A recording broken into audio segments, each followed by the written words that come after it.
you, Joe. And before you leave, I just wanted to thank you for putting this all together. This was, I mean, most people take, a year to plan a conference or workshops. And so you did this in record time and put together a lot of really great things that we can all benefit from. So we appreciate your time and effort on this. Thanks. Thank you. All right. So I'm going to go ahead and start sharing my screen. As Joe was saying, this is mostly going to be discussion based, but I do have a few things just to kind of help us think about how this discussion will evolve. And so let me get this ready. I am going to, okay, where are you? I should have this figured out by now. Why aren't you showing up? All right, let me try something real quick just to get this going.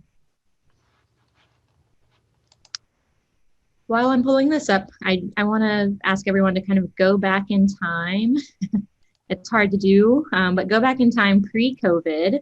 And I want you to think a little bit about some of the main problems we were trying to solve as scholars before COVID started. So I'm going to get this presentation going. And if you haven't used Menchie before, you can type in that code. Just go to menchie.com. Is everyone seeing my screen okay? All right, great. Type in that code and just type in a few keywords or key areas where you think our research was focusing before COVID. So I know it feels like 20 years ago, but let's see what we can come up with here.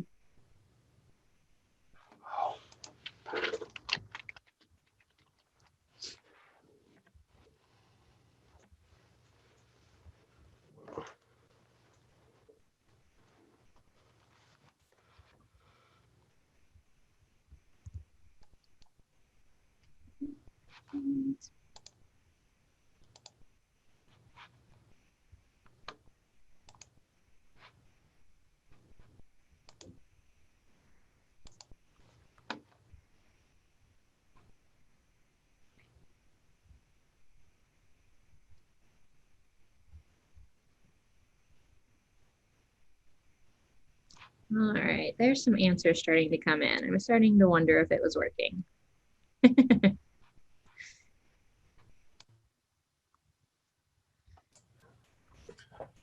I wasn't paying close attention to the instructions because I was answering a student email. What are we supposed to be doing? That's okay. If you look on the screen, there's a website, menchie.com, and there's a code. And I just want people to type in a few keywords, key phrases on the main research areas or problems we've been trying to solve with basic course scholarship.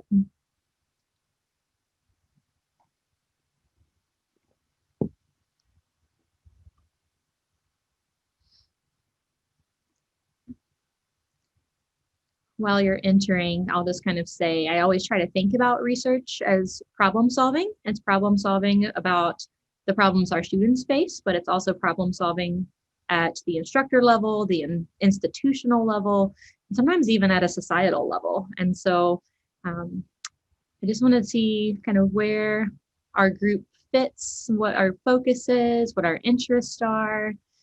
So I'm seeing some assessment, speaker credibility, student engagement is showing up as a big one. And that's always one that comes to mind for me. Teacher-student relations, emotional labor, diversity. And these are certainly themes that I'm seeing reflected in the types of submissions that I'm getting at the basic course so far. Obviously, there are some that I don't see showing up here that are always big: communication apprehension, skills for the workplace. So few that maybe aren't represented here, but I think would be relevant representations. So next, we're going to go to the next one. And it's basically a repeat. So now we're coming back to the present. What are our major areas of focus during COVID? What are the things we should be focusing on? What are the major problems we should be solving right now while teaching during COVID?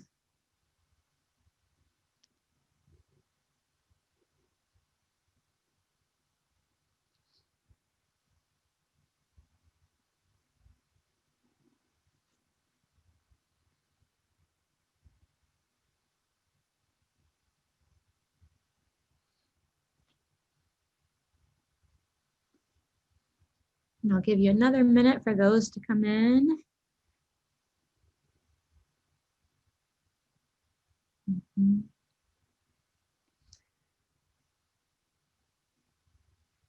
So obviously it's always a risk when you open up questions like this, because there were certain things I expected, certain things I didn't expect. But we're seeing a lot of ideas that are completely different now from what we were focusing on before. The only one I see that's really consistent across the pre-COVID to COVID eras is student engagement. And that's certainly one that came to mind for me. Anecdotally, what I'm hearing from colleagues and what I'm hearing from even students is an issue with engagement. But we have completely different problems that we're trying to solve in the era of COVID. So I'm kind of organizing this in a couple of ways. I want to give you all a chance to kind of talk about your thoughts on your evolving research agendas. I think this is a great way to hear from different people and maybe find some new collaborators and work on some different focus areas like that.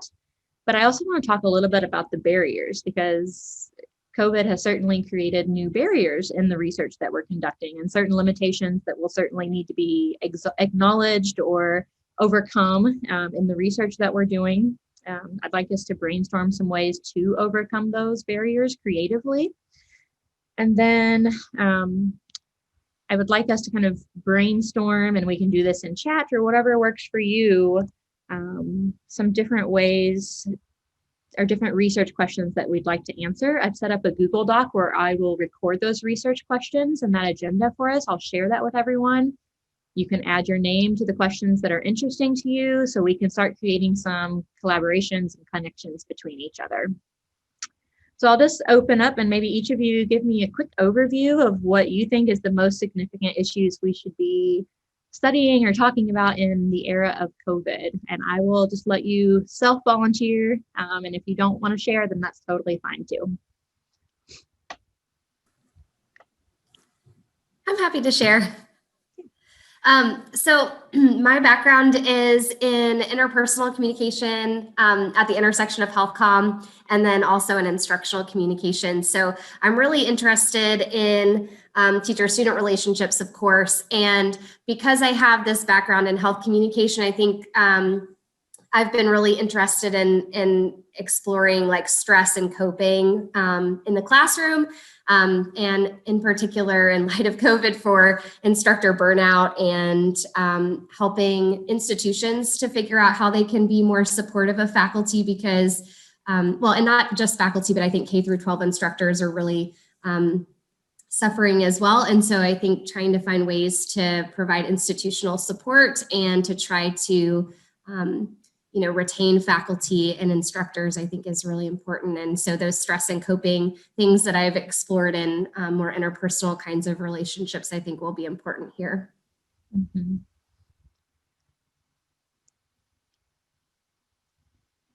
Thanks, Kristen. Anyone else want to share?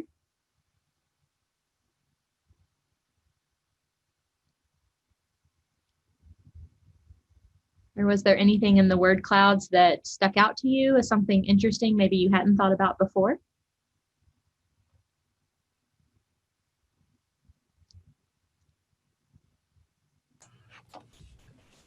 Can I go back to the first question? I'm Sure. sorry. Yep. I'd say it's turned into research opportunities because I'm co-authoring a book chapter on the change of not political, G's and Pete's. Sorry, the elections have gotten to me. The popular communication theory, how it's changed under COVID. So it's created opportunities, and so it's kind of exciting.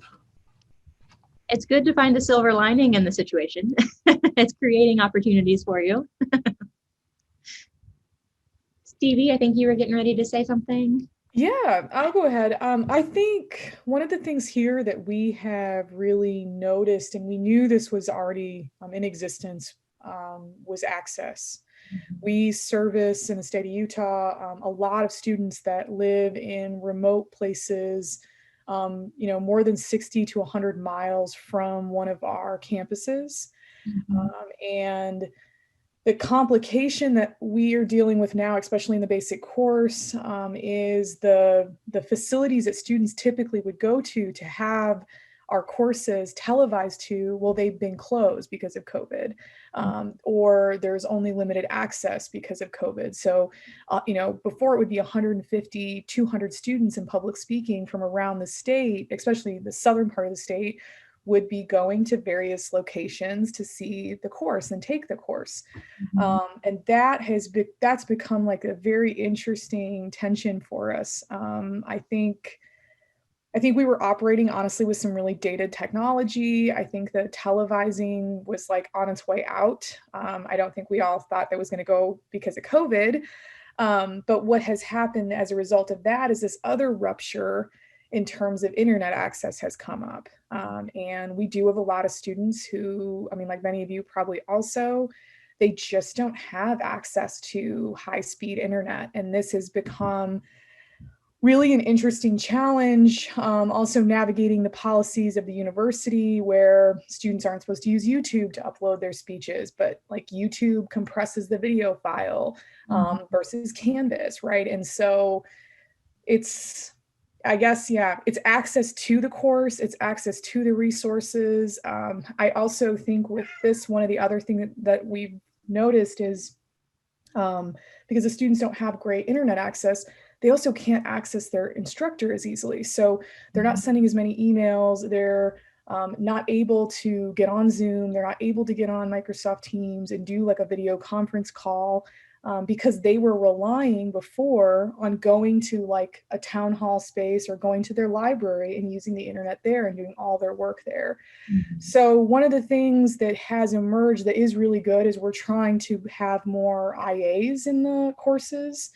To try to like within the first 2 weeks send emails to every student to like check in. But I don't know if that's like enough or if that's even sustainable, right? I don't know. So I think we're just in this weird access space that I am fully not sure how to address.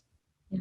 And even those who have access, I feel like are overwhelmed and fatigued and tuning out because they're getting so many emails and notifications. And we are guilty of doing a lot of extra outreach this semester because we're concerned about the students. And so it's kind of a double-edged sword, not enough or too much, and that big spectrum in between.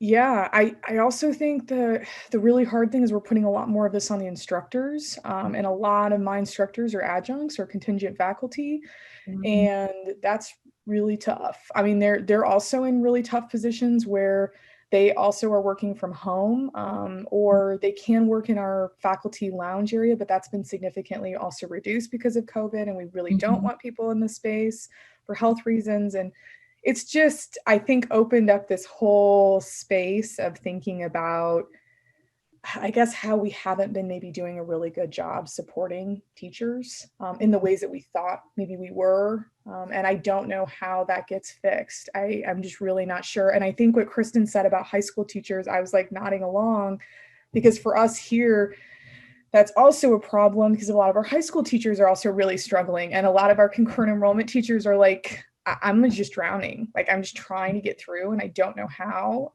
because the students were going to the public library to do a lot of this, or they were getting help at this space, and like, those aren't there. So yeah, I don't know. I don't know what it looks like. And I don't know what it means for like retention or matriculation through the university. And I don't know how we do a better job. So I guess that's where I'm at. Yeah, that's a significant problem, I would say. Dave, I saw you had your hand raised. It's the question of what Stevie said, and like I get these emails from the Rural Georgia Initiative because they're trying to bring internet to everybody. And I was just thinking about this as I'm doing online teacher training and all this stuff is, and tied.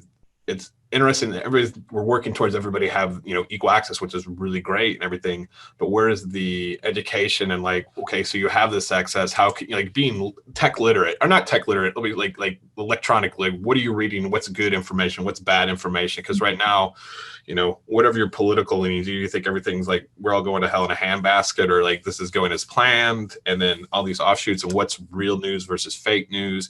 And so it's great that we have students and even faculty are, we're getting access to this stuff, but what type of technological debt are we creating? Like, is this kind of quick replacements. And it's just been the shower thoughts I've been having lately of just like, what Pandora's box could this possibly open? And not to say, and we're being kind of thrown into it, whether we want to or not.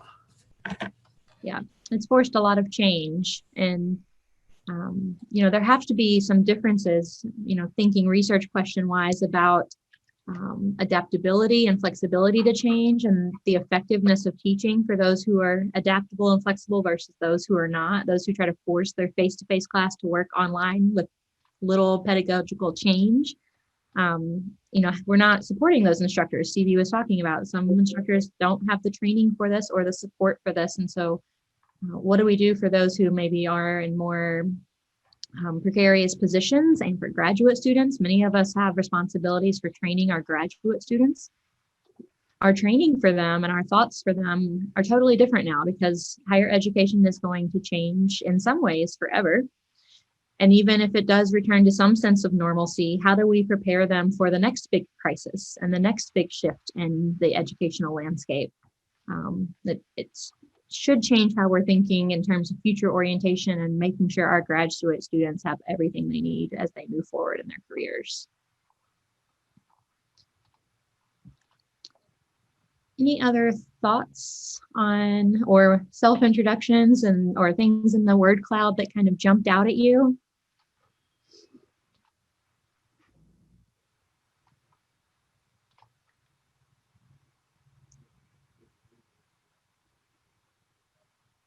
I'm going to mix up the order of things a little bit, just so I don't, while this conversation is fresh in my mind, I'm going to go ahead and start typing out some of our research questions that we're kind of brainstorming here. And please don't judge these, because they will not be worded like a good research question on the spot right now, but it's just to get our thoughts down and help us all remember. So if you see something I'm not getting down just right, please let me know. I'm going to put the Google Doc link into the chat also, so any of you can add to that at any time. Let's see.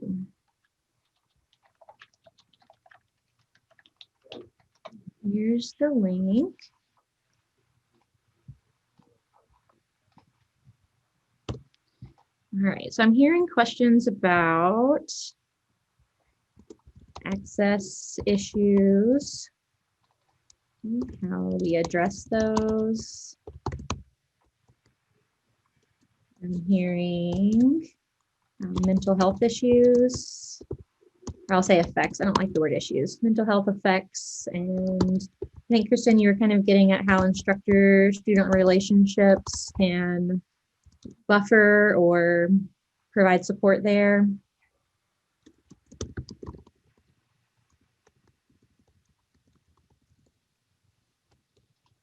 I'll clean this up more later. I'm hearing, preparation for instructors in crisis, now and future.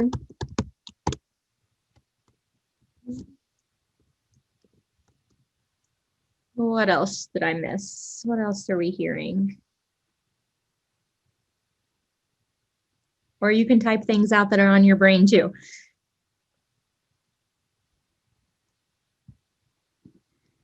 My biggest one, I'm just going to throw this out there and maybe give people time, a little more time to think, has been the student engagement issue. I just keep hearing student engagement, I think, has always been a little bit of an issue, but I feel like it's even more so now. And so how do we prepare our students to be good online learners? Because I think there's going to be more of that happening in the future. I don't know if this is related to what you're thinking, Brandy, but one of the things that I know has come up here is I think that a lot of us engage the online class in very similar ways. So it's like a discussion board and like a little activity. The problem with that is now the students, in our case, are all online, and they're doing like 7 discussion boards a week, and they're doing like 7 activities a week, and they're frustrated. Like they're just frustrated and they're overwhelmed. and they're burned out. And we've noticed a lot more students really just doing like the point math to figure out if they need to do it. Mhm. And so it's made me think that like, I think the activities and strategies online are just lagging. Like we just don't have enough difference there. And I think that's part of the engagement issue. At least that's my hypothesis. Yeah, yeah. I hear that a lot too. Or everything's due at the end of the week for all of their online classes, and so they're trying to get everything done at the same time. So how do we invent online teaching and maybe innovative online activities? It might also be some raising awareness about student life and student responsibilities and expectations. I think sometimes, I go a few semesters where I don't teach first year course, and then I go back to teaching a first year course, and it's always so good for me to get back in touch with those first year students and to be reminded about what they're going through and what they're experiencing, because it's totally different than when I'm teaching a grad course. And so those reminders and awareness about student life is always helpful for me personally. I think if I can jump in, Of course. I want to piggyback on what I think her name is Stevie was saying, that, just having taught some fully online courses too, I think we feel like they have to be doing something all the time, even if they're very small assignments, but it gets overwhelming for them and us. But yet we haven't really been taught effective methods where you could teach in a way that's not at least touching in with them all the time, because then sometimes it feels like just do some work and come back 3 months from now, which we don't want. So there just really hasn't been adequate, I think, instruction or testing on what's actually effective. So we're all kind of just doing what we think makes the most sense off the cuff. Mm-hmm. Well, and I think we've got to consider that the kids that are in high school right now that have had this very different experience are going to come in very different than the students that we're working with right now. Mm-hmm. And they're going to come in with both expectations and concerns because they've not had a good experience that level either. So I think that whole thinking about that student life and realistic, and that looks very different for the next generation of students that are coming in. Mm-hmm. I like that forward thinking too, because that helps to make sure that we are always positioning ourselves as a basic course field to keep up, to be competitive, to present ourselves, and always have an argument for our value at the university, because I know at some places that's always a threat, right? And so thinking that forward thinking is good. Similar to the question that says how to prepare students to be good online learners and to engage, I'd be curious to know what are some effective ways to promote student engagement without creating that burnout for them, because like we said, they have lots of discussion boards in other classes, or they're already on the computer all day in Zoom classes or like on video. So how can we promote that engagement without adding more to their plate? Mm-hmm. Or to the instructor's plate. I think it kind of goes both ways. Every instructor I've talked to now is like, I'm working harder than ever to get my students engaged, to try new things, to try new tools. And, it's putting more on everybody's plate. So how do we promote engagement without creating burnout in both teachers and students? I think that's a great point. I'm going to take a quick break from the research questions now, because I think it's really important for us to try to, as a group, think through some of the challenges that we are facing as researchers right now. All right. And how we can overcome some of those challenges. And I can start off with one, and it's related to what we were just talking about. We often use, my personal method choice is usually online surveys, but if our students are already burnt out with doing things online, there's a fatigue issue. We have a research participant pool now, and even that is showing lower participation from the students. Again, it's that doing the math, what's the basic minimum I need to do to get through to survive? They're in survival mode. So, that particular method that I typically use is not going to work for me anymore. That's a COVID-related problem that I'm going to be facing? What are some of the challenges and barriers that you foresee in your research? And then let's talk about ways to try to overcome those barriers. I think just like our time teaching is grown. And so what used to take me way less time to explain something in class to a group of students, now I could be fielding emails for a week about it. And so it just means less time to write, less time to collect data, less time to analyze data. So, and I love teaching, but it feels also like it's just much more challenging to get those efficient messages out to my students. So I just find that I spend way more time engaging with them one-on-one in emails, as opposed to being able to send more mass messages. Even though I do that, those messages seem to not be connecting somehow. So I'm doing a lot more sort of one-on-one stuff that just takes time away from research. Yeah.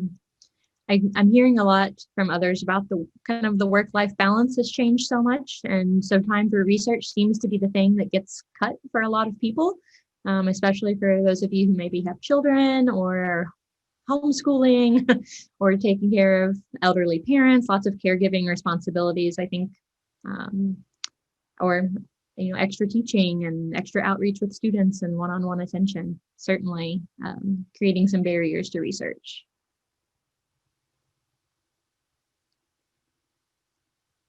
What are some other issues you're having?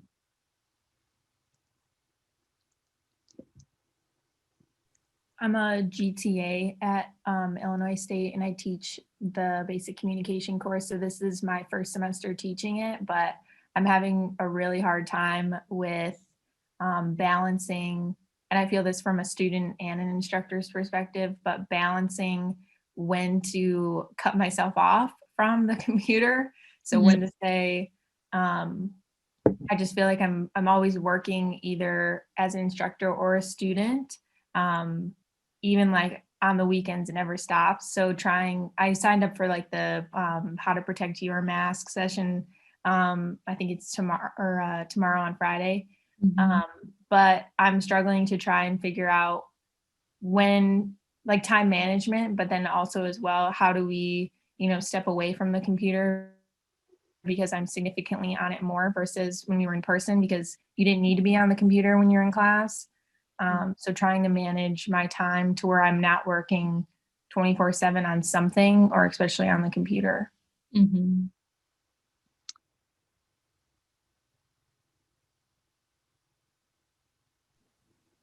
I would say kind of related to that idea is there's this,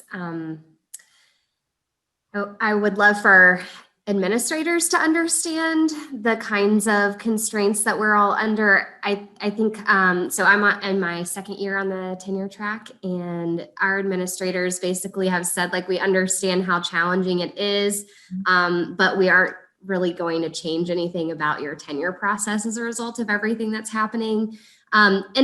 And I'm very fortunate because I don't have children at home. Like I am very, very, lucky in that regard. I'm not having to balance as many work-life issues as some other folks are. And especially like our friends in the natural sciences that are having a lot more trouble too with their lab space and being able to coordinate like who can be in the lab and who can. So we, I have it really well, in those kind of circumstances. But I do think,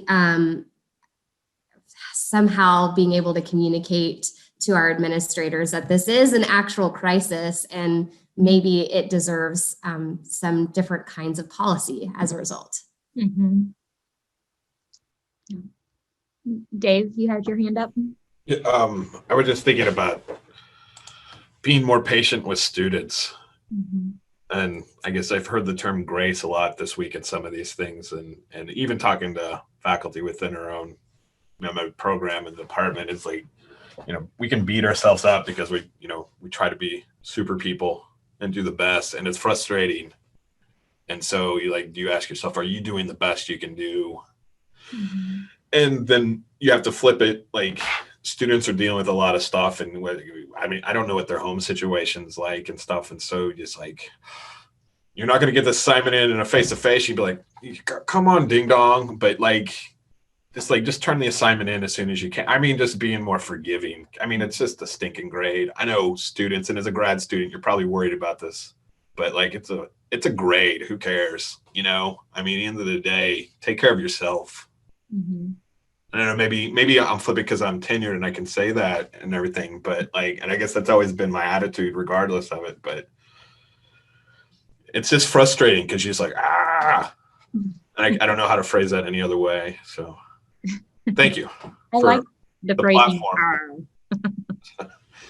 Well, and it seems like at the beginning of the pandemic, that's kind of where everyone was at. And it seems like it very quickly shifted back to like, we have to get back to business as usual. So I felt like in the spring, everyone was really forgiving of the faculty when, it didn't work as well as we wanted it to or whatever. And the students were really patient and wonderful. And on the flip side, we were as well, they were like, we get it. You're trying to figure this out. And it seemed at some point, and I don't really know what that tipping point was, but it was just like, we went back to normal as though we aren't still managing these things like we were in March, I would just say, like, I lived in Boston during September 11th, and when I had like a real job before I went to academia, back to school, and everybody was nice. People quit flipping you off and honking the horn, and that lasted for about 2 weeks. And then it was like, I remember going to the marathon, and this guy's having a rough day, and everybody's like, "Let's go, buddy!" And I was like, "Oh man, this is great." And then like 2 weeks later, everybody's like, "It's back to normal." So it's just like, I think we go back to habits. I think anytime in a crisis, it's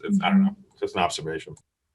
Yeah, I think everyone's wants normalcy and craves that. And so we go back to what our comfort zone was. And I even think about that in my research. I mean, I was never one who wanted to study instruction in a crisis, but now I feel like I'm being forced to study that. And I don't want to study that for the rest of my career. But it would be a disservice to our students and instructors and institutions and journals to ignore the instruction in a crisis, especially because more will probably come down the road and just look a different way. So I don't know if any of you are having kind of a personal, what do I want to study? How generalizable is this going to be in 5 years from now? I don't want to produce research that matters for a few more months and then goes away. That's just a personal thought that I have had about my own research and where I want it to go in the future. But if we think about the amount of content that's been done on online learning before we were in a necessary scenario, now we've got the opportunity to either confirm or reject what we thought worked, didn't work, how it applies to knowledge. So we've actually got a little more depth to some of the questions versus the does this work? Yeah. Is it working in practice and under different circumstances and factors?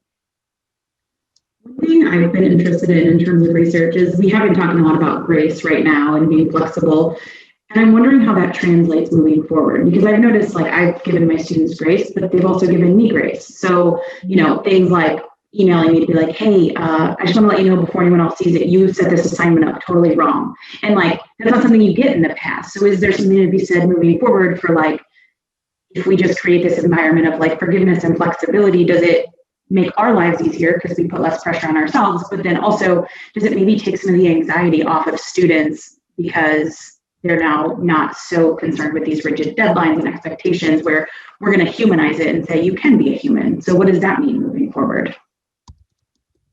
I've been thinking about that too, Anna, how this has changed or how it will continue to change the organizational culture in the larger university system, but also in our smaller cultures, our departmental cultures, our graduate teaching assistant cultures that we foster on campus. So yeah, I'm curious and I want to learn more, find out more about how this is really going to impact how we view these organizations and how we view these cultures. I'm adding all of these things to our Google document of research questions. So these are all great thoughts.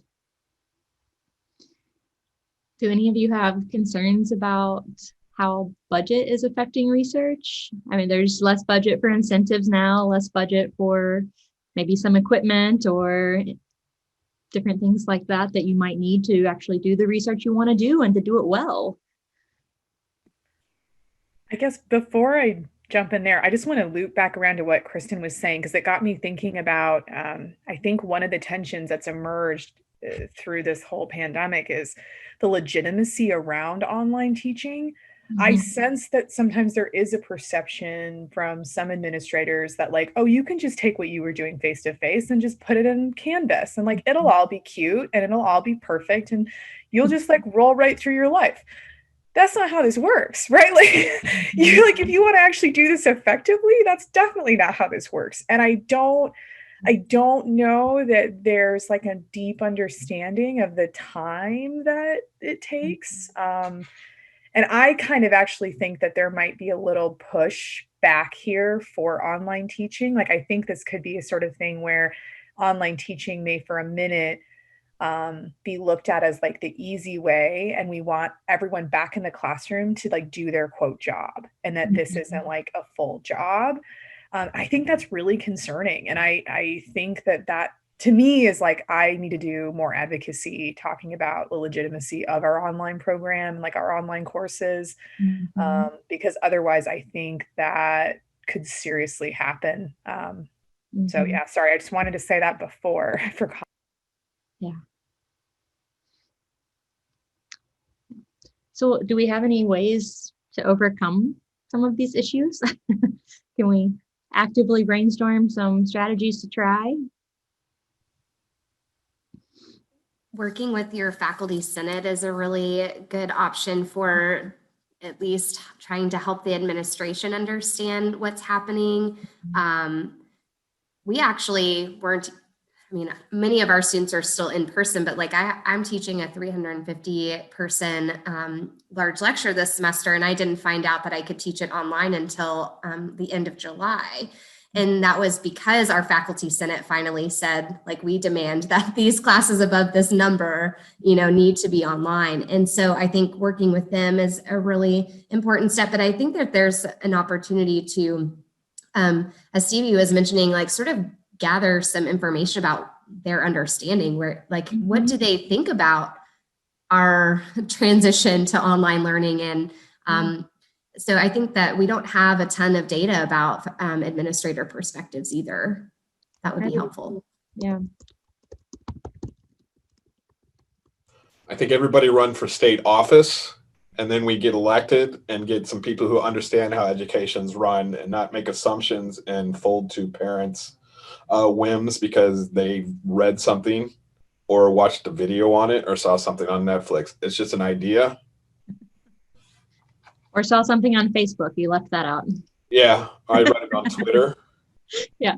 There was a TikTok about it. I read it on Parler. I don't know, wherever you go.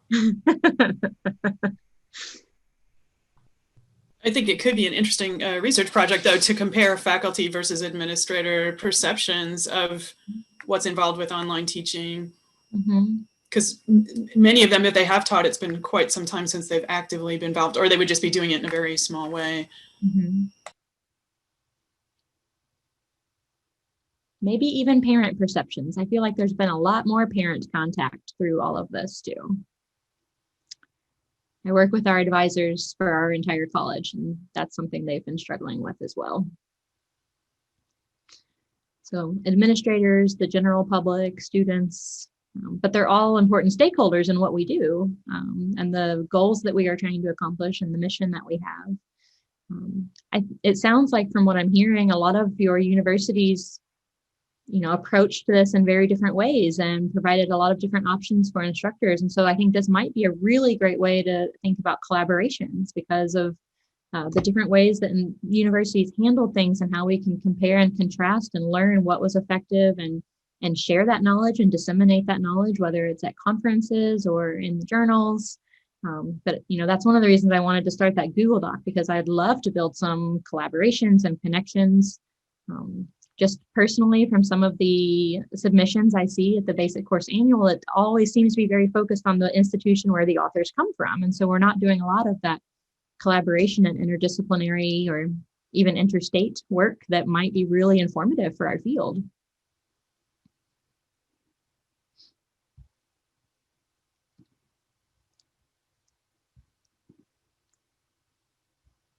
there any other thoughts? Any other questions we want to add to our Google Doc? Or I'm going to go back in and add my name under a few questions later. So if anybody wants to collaborate with me, we can check back on that document later.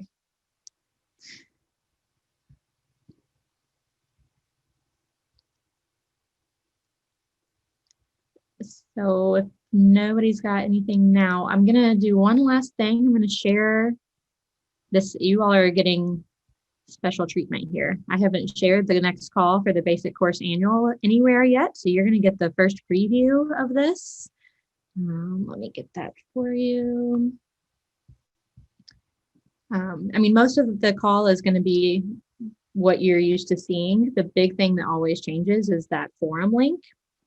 And so that's where I'll draw your attention now because it is relevant to what we're talking about, of course. We'll accept all of the normal types of things as well, but we've seen a lot of special issues in journals that have been focused on what we're going through right now. I was trying to be a little more forward thinking in the forum topics here, and you'll see in that description, I'm really asking questions about what we want to retain from what we have done to survive this, and the things that we absolutely don't want to retain, how it should change our preparation for GTAs, and just kind of thinking when we do get to a different state and we're not in crisis and survival mode, what can we take away from this? And how can we learn from that so that it's not specific to the problems that we're in the midst of now. And sometimes it's hard to think that way, but I'd really like to think about that. And you'll see some of those keywords did show up in our word clouds. So delivery, engagement, student support for both students and faculty. And so I just wanted to share that with you, and that will be shared more widely very soon.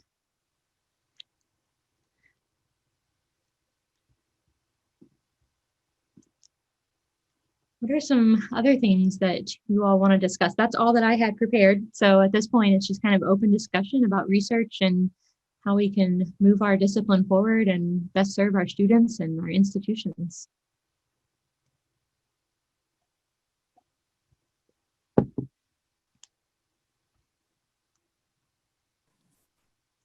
Hey, Joe. Hey, Brandy. So, not to come in at the last minute, but it's kind of the open conversation, so I figured I could chime in now. Yeah.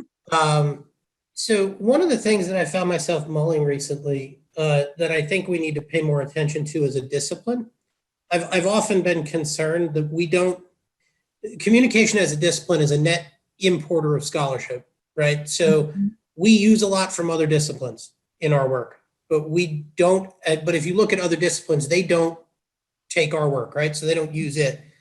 And yet I find myself looking at the current moment in time, as well as some of the attendance at the sessions this week, which we've had people attend these sessions from biology and mathematics and like other disciplines who are really curious about what we're talking about. And so I really see this is more of a comment than a question. I really see more of an opportunity for us to gear our scholarship in ways that can be beneficial to people I mean, I've always thought that it was, but really kind of pound the pavement, so to speak, in terms of exporting our work, because it's relevant clearly to other disciplines. I mean, you just look at the central way in which everybody in every discipline has been forced to respond to the pandemic, and it's through communication technology, right?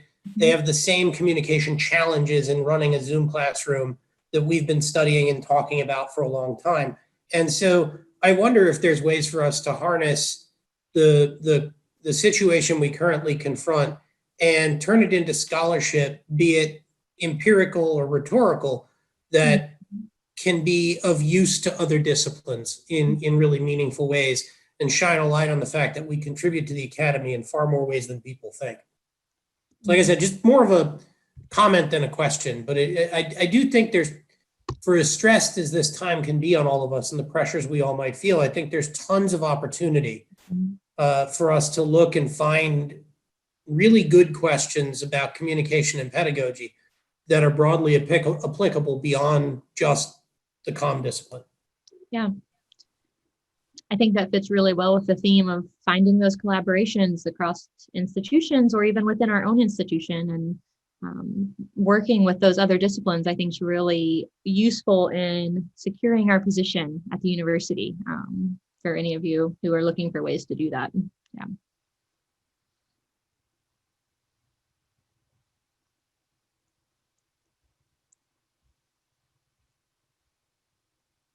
I added your comment or question to our Google Doc, Joe.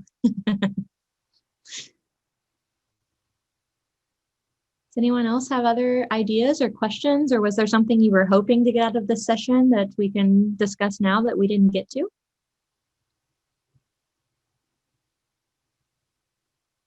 Just want to say thank you for talking about some topics that might lead my thesis research. Good. Sometimes coming up with the ideas is the hard part. So take something and run with it.